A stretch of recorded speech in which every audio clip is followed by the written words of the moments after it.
Alright guys, cam flip for ship, and you would never believe this, but I've recorded this video twice. The first time, it just wasn't a good recording, and the second time, my phone died, so now I'm stuck on the charger, and I'm literally on my knees on my bed, because this is the only place where I can record this video. But, it's good, it's good.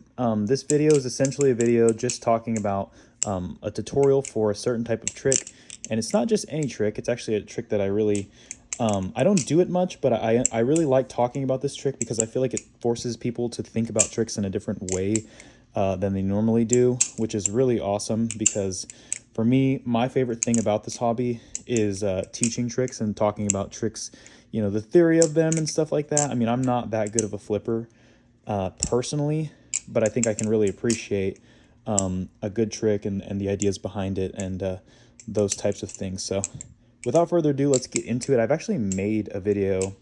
I say let's get into it, and then I fucking go off on a side tangent. But last thing is that I've actually made a video about this, but I wanted to make a more updated one in case there's anybody that, you know, anybody that wanted an update or anybody that, you know, felt like let's just get into it, and then I can reference a video a little bit more. My flipping is going to be a little bit compromised, obviously, because I'm in this weird position that I'm not used to doing. But I will try my best to be demonstrative about how to do this trick. So the trick is a reverse vertical chaplin. So let's talk about the three aspects of that. You have reverse, you have, you have chaplin, you have vertical, and you have reverse. Let's go backwards. So let's start with chaplin, right? Everybody thinks that they understand the chaplin, which is, you know, it's simple enough, right? So it's one of those tricks where, it's one of the first things you learn, and it's a fairly fun trick, right?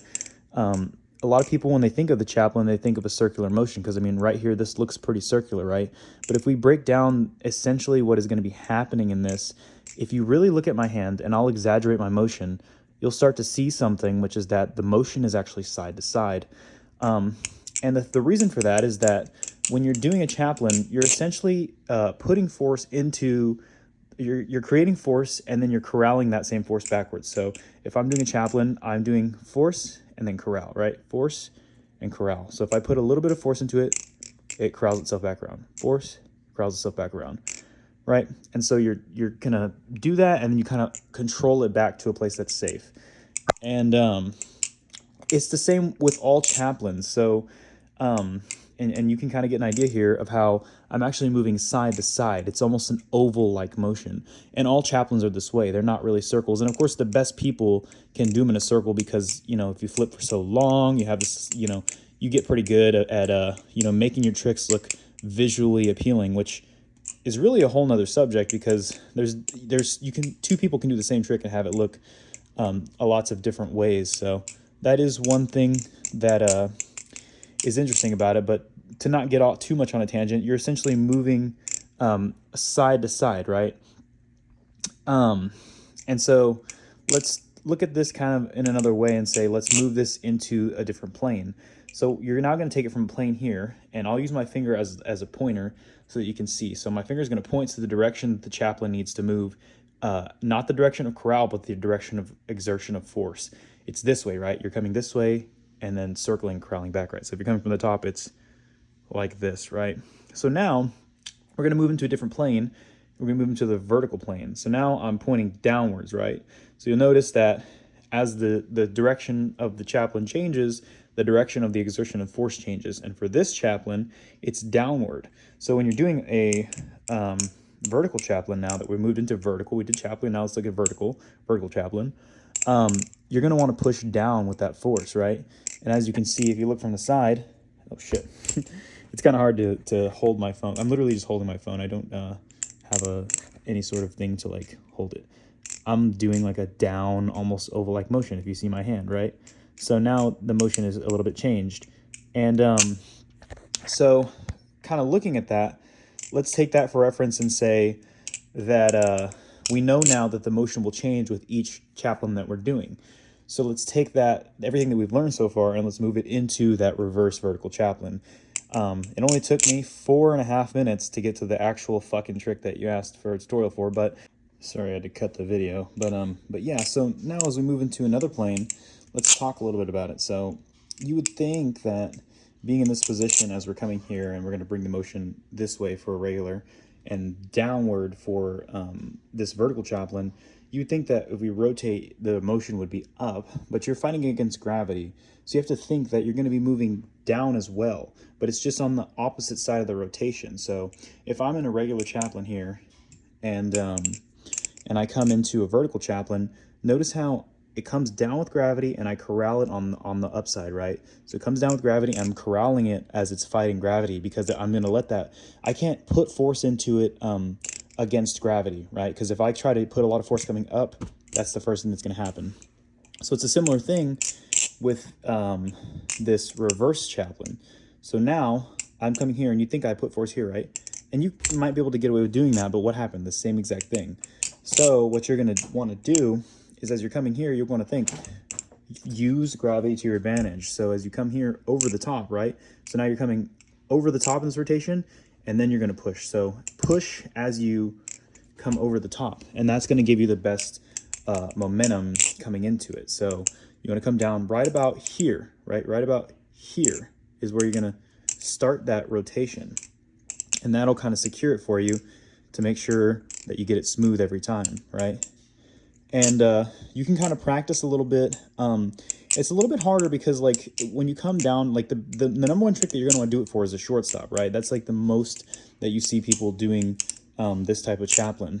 And the reason why is because it's a great position. You come down from the bottom and you flip it over and you're in a position where you perfectly put the momentum into your finger to be able to do it. And what's noteworthy about this is that you're in the corral position when you come up from the bottom and you have force applied already. So what you want to do is just let that corral finish, because if you try to start too early, that's going to happen. See that? You try to start too early, it's going to come out of your hand. So as you're doing that shortstop, let the corral finish, right? Let that corral finish, almost like you're going to finish the trick. But as it's finishing, you're going to start your motion, right? There you go. And then you're just consistent every time, right? And if it's easier for you, you can kind of turn it in an easier plane of motion. See how I'm more horizontal now? And then eventually, once you get good, you can kind of transition into a vertical as you kind of move into that position, right? But it's all about just finding that right spot where you feel like you can find that force, or where you feel like you can find that spot where you know that where you're going to want to exert that force and where you corral. So that's the biggest thing about every chaplain, is finding where you exert the force, finding where you corral. I'm exerting force here, corralling here. For this vertical, I'm exerting force down, corralling up, right? It's no different for the reverse. The only difference is it's in the opposite direction. So now on this, when you're doing a vertical chaplain, the downward force is towards the front, the upward force is to the back. When you do it reversed, the downward force is going to be towards the back, right here. So in this motion, as you're coming here, let's look at it from this direction as I'm doing it, right? It's kind of hard with one hand, but it's going to come here. Force, force, force, force, force, force, corral, corral, corral, as you're coming through here. And then it's force, force, force, force, force, force. And then it's corral, corral, corral, corral, corral, right? Whereas if we're doing the regular, it's going to be the regular vertical chaplain is force, force, force, force, force, force, corral, corral, corral, corral, force, force, force, force, corral, corral, corral. And you can see that as I do a regular. See that? And if I do a reverse, it's the opposite. It's going to be force, force, force, force, corral, corral, corral, right? And you'll see that as I'm doing it here. I'll do it real quick. It's kind of hard because I'm like holding the camera, but watch. Okay, I'm going to try to hold the camera a little bit. God damn it. If you look at me, like I'll show you, like maybe this camera, I'll like prop it up so you can see what I'm doing. But I'm literally having to be like doing this. I'm like, oh, yeah, you just want to force the corral like that. But I'll just prop the camera up. How was I holding it? Hopefully I didn't just mess the whole video up, but you know, yeah, you put it like this and you're going to come and see how it's different, the opposite side. So that's the one main difference. So, but yeah, I hope this was helpful, guys. I hope this is kind of like gave you some insight into the trick, gives you an idea of like what's different if you can already do chaplain. I'd say if you cannot already do a regular chaplain, then I wouldn't be worrying about rev chaplain. I would just be worrying about getting that motion down. But I assume that you asked me because you can do regular chaplain. You're like, I don't know what's so different. And, you know, in that case, then yeah, this should be something that's really helpful for you.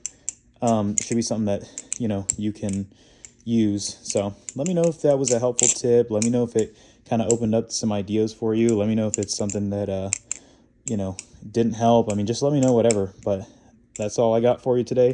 I hope that was helpful, and I'll be coming out with more tutorials and stuff like that soon. Rock on.